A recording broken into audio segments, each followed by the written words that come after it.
मेरा नाम pastor Shahzad Charles है और मैं ईमान अफजू किस्से और कहानियाँ सुनाता हूँ। कहानियों के सिलसिला में आज हमारी पहली कहानी है।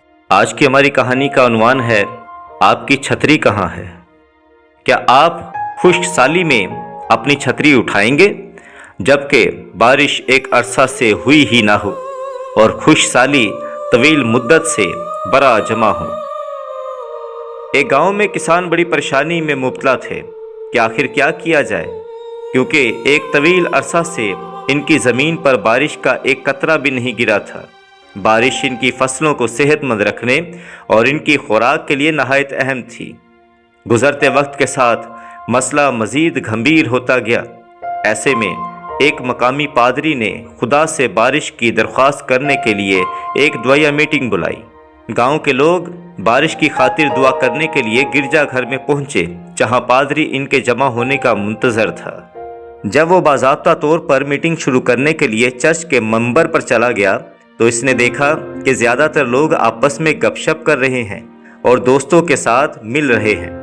पादरी ने मंबर से ऐलान किया कि सब खामोशी इख्तियार करें और दुआया इजलास शुरू किया जाए। पादरी की आंखों ने भीड़ का जायज़ा लिया तो इसने देखा कि एक 11 साल की छोटी लड़की जो खूबसूरत और मासूम थी, अगली सफ में बिल्कुल खामोशी से बैठी थी।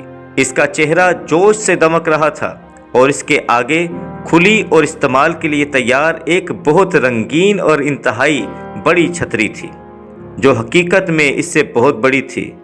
पादरी इस मासूम लड़की को देखकर मुस्कुराया, क्योंकि इसे एहसास हो गया था कि वो छोटी लड़की कितने बड़े ईमान के साथ आई है।